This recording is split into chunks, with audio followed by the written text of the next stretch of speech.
Hello बेटा, मैं राहुल त्यागी। बेटा हम अकाउंटिंग के क्लास 11 के चैप्टर 1 के बारे में डिस्कस पहले कर चुके हैं। ठीक है, आज बात करते हैं हम चैप्टर 2 की बेसिक अकाउंटिंग टर्म्स, यानी कि अकाउंटिंग में जो टर्म्स यूज होती हैं, ठीक है, उनके बारे में पढ़ेंगे हम। बेटा सबसे पहले मैं आपको एक बात बताना चाहता हूँ, अब आप 10th में नहीं रहे हैं, अब आप 11th में आ चुके हैं। तो जो आपकी क्रैमिंग करने की आदत थी ना, जो आपकी रटने वाली आदत थी, आपको उसे क्या करना पड़ेगा, बिल्कुल चेंज करना पड़ेगा। ठीक है, अब आपको क्या करना है बेटा, समझ के करना है। सिर्फ मुझे अकाउंट तब आ सकता है जब मैं समझ के करूंगा। अदरवाइज अगर आप सोचेंगे कि भाई मैं क्रैमिंग कर लूं, मैं इस चीजों को रट लूं, तो बेटा रट के कभी अकाउंट नहीं आता है। ठीक है, तो हम क्या करेंगे बेटा, एक एक टर्म्स को बड़े आराम से समझेंगे। बेटा सबसे पहले टर्म्स आती है बिजनेस ट्रांजैक्शन। ठीक है, ये क्या होती है, it refers to financial. Financial का मतलब क्या होता है बेटा, मॉनेटरी, मॉनेटरी या इकोनॉमिक ट्रांजैक्शन एंटर्ड इनटू, जब बेटा दो या दो पार्टीज के बीच में क्या होती है, कोई मॉनेटरी ट्रांजैक्शन होती है, उसे क्या कहा जाता है बेटा, बिजनेस ट्रांजैक्शन। सर एग्जाम्पल के तौर पे अगर क्या करा मैंने, गुड्स परचेज करा, तो बेटा एक बात बताइए, अगर मैं माल खरीद रहा हूं, ठीक है, तो मैं किससे खरीदूंगा, सपोज करिए गुड्स परचेज फ्रॉम राम, मैंने राम से माल खरीदा। दो पार्टी इन्वॉल्व हो गई, एक तो बिजनेस और एक क्या हो गया, राम, दो पार्टी इन्वॉल्व हो गई। ठीक है, माल खरीदा कितने का, 10,000 का। तो बेटा पैसे की बात आ गई, यानी कि वो ट्रांजैक्शन जिसमें दो पार्टीज इन्वॉल्व होती हैं। ठीक है, दो पार्टी इन्वॉल्व होती है, और कौन सी ट्रांजैक्शन बेटा, monetary transaction. It involve exchange of goods and services का क्या होता है, एक्सचेंज होता है फॉर सम कंसीडरेशन। कंसीडरेशन का मतलब होता है बेटा समथिंग इन रिटर्न, यानी कि उसके बदले में कुछ आपने माल खरीदा। ठीक है, आपने माल खरीदा और उसके बदले क्या करा, पैसा दिया, या आपने क्या करी, सैलरी पेड करी, किसे, क्लर्क को। तो बेटा एक बात बताइए, दो पार्टी इन्वॉल्व हो गई या नहीं हो गई, दो पार्टी इन्वॉल्व बेटा, एक तो बिजनेस हो गया और दूसरा जिसे मैंने सैलरी दी होगी, दो पार्टी इन्वॉल्व हो गई बेटा। ठीक है, अब फर्दर क्लासिफाई करें तो बिजनेस ट्रांजैक्शन बेटा दो तरीके की होती है, कैश ट्रांजैक्शन और क्रेडिट ट्रांजैक्शन। क्रेडिट ट्रांजैक्शन मतलब बेटा अभी बताते हैं। ट्रांजैक्शन कैश का मतलब होता है बेटा वो ट्रांजैक्शन जिसमें तुरंत के तुरंत पैसा दिया जा रहा है। क्या किया जा रहा है, paid money on the spot, paid या फिर receive cash on the spot, यानी कि पैसा साथ के साथ मिल रहा है। कैसे बेटा, आपने क्या करा, गुड्स सेल करा, ठीक है, माल बेचा किसमें, ऑन कैश, नगद माल बेचा, तो बेटा आपको क्या मिल गया, पैसा मिल गया।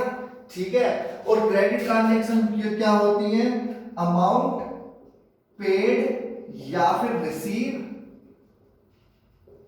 On the expiry of fix date, fix period.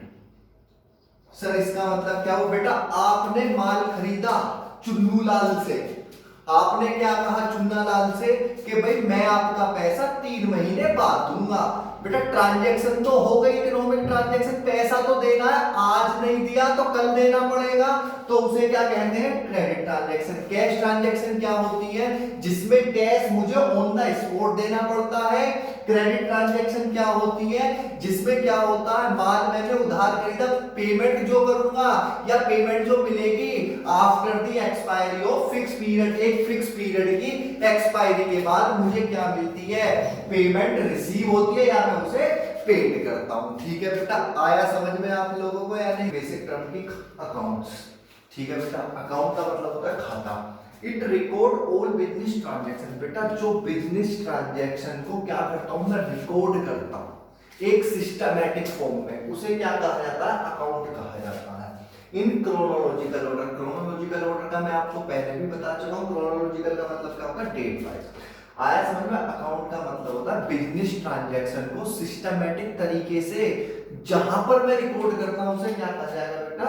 Account कहा जाएगा। जैसे मैंने बेटा राम का खाता बनाया, मैंने राम का अकाउंट बनाया, ठीक है, मैंने राम का अकाउंट बनाया, तो राम से रिलेटेड जितने भी ट्रांजैक्शन होंगी वो किस में करूंगा? मैं राम के इस खाते में करूंगा, ठीक है। आ गया समझ में? मैंने मोहन का बनाया, मोहन का अकाउंट बनाया, तो बेटा मोहन से रिलेटेड क्या है? मोहन को मैंने पैसा मिला या मैंने मोहन को पैसा दिया, सारी ट्रांजैक्शन कहां लिखूंगा मैं?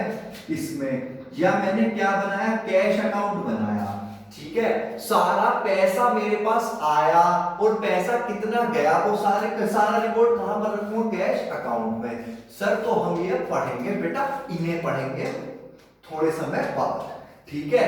समझ में आया अकाउंट? हाँ सर हमारी समझ में आया। जो किसी भी चीज की ट्रांजैक्शन होती है, पर्टिकुलर व्यक्ति की जो ट्रांजैक्शन होती है वो सारी एक जगह रिकॉर्ड करी जाती है, बिजनेस ट्रांजैक्शन, उन्हें क्या कहा जाता है? अकाउंट। बेटा अगला क्या आया? कैपिटल।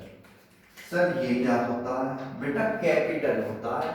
बिजनेसमैन बिजनेस जब शुरू करेगा तो बेटा कुछ पैसा लगाएगा, सीधी सी बात है। अगर आप कुछ बिजनेस शुरू करेंगे तो बेटा क्या करेंगे? कुछ माल लाएंगे, कुछ पैसा लगाएंगे, तो जो आप माल और पैसा लगाकर बिजनेस शुरू कर रहे हैं वही क्या कहलाती है? कैपिटल, ठीक है। It refers to amount invested, जो आपने पैसा क्या करा? इन्वेस्ट करा। किसने? प्रोप्राइटर ने। सर प्रोप्राइटर क्या होता है बेटा? मालिक बिजनेस का, in the business. It may be in the form of cash, बेटा आप कैश भी ला सकते हैं और एसेट भी ला सकते हैं। सर मतलब आपने क्या काम करा बेटा? आपने बिजनेस शुरू करा, 10,000 तो आप कैश लाए हैं, ठीक है, और एक आप फर्नीचर भी लाए हैं। इस फर्नीचर की कीमत कितनी है? 40,000। तो बेटा टोटल आपने बिजनेस में कितना पैसा लगाया? सर 10,000 तो कैश में लगाए बेटे, वो 40 का फर्नीचर, तो टोटल कैपिटल आपने कितनी लगाई है? 50,000। यानी कि वो पैसा या वो संपत्ति जिसे लगाकर बिजनेस शुरू किया जाता है वो क्या कहलाती है? कैपिटल कहलाती है। आया बेटा समझ में? हाँ सर। बेटा ये क्या होती है? मेरी लायबिलिटी होती है। सर लायबिलिटीज क्या होती है? बेटा अभी आप फिलहाल के लिए समझ लीजिए उधारी होती है। सर उधारी क्यों होती है? एक बात बताइए। सर मेरा बिजनेस है, मैं ही पैसा लगा रहा हूं, तो जो मैंने पैसा लगाया है वो बिजनेस की उधारी क्यों होगी? बेटा बहुत अच्छा क्वेश्चन है। जब आप चैप्टर नंबर 3 पढ़ेंगे तो बेटा उसमें ना एक प्रिंसिपल है, ठीक है, अकाउंटिंग के प्रिंसिपल है, सिद्धांत लिखे हुए हैं। क्या है? Business entity. क्या है बेटा वो? बिजनेस एंटिटी कंसेप्ट, ठीक है, जो हमें क्या बताता है? बिजनेस और ओनर दोनों क्या है? सेपरेट हैं, यानी कि दोनों अलग अलग है। बेटा समझ में आया? सर एक बार और बता दीजिए बेटा, कैपिटल क्या होती है? लायबिलिटी होती है। क्यों? क्योंकि हमारा एक सिद्धांत है, एक प्रिंसिपल है, बिजनेस एंटिटी कंसेप्ट। वो क्या कहता है? बिजनेस और बिजनेसमैन दोनों अलग अलग है। जब बेटा दोनों अलग अलग हो गए तो बिजनेसमैन ने बिजनेस पे पैसा लगाया, यानी कि इसने इसे उधार दिया, तो इसकी क्या हो गई? ये लायबिलिटी।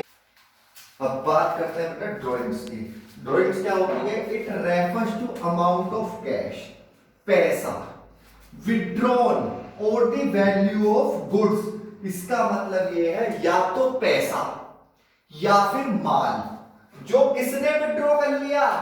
बिजनेस के मालिक ने विड्रॉ कर लिया। किसके लिए? अपने पर्सनल यूज के लिए। किसके लिए? अपने पर्सनल यूज के लिए। क्या कर लिया उसने? पैसा या फिर माल बिजनेस से निकाल लिया, उसे क्या कहा जाएगा? ड्रॉइंग्स कहा जाएगा।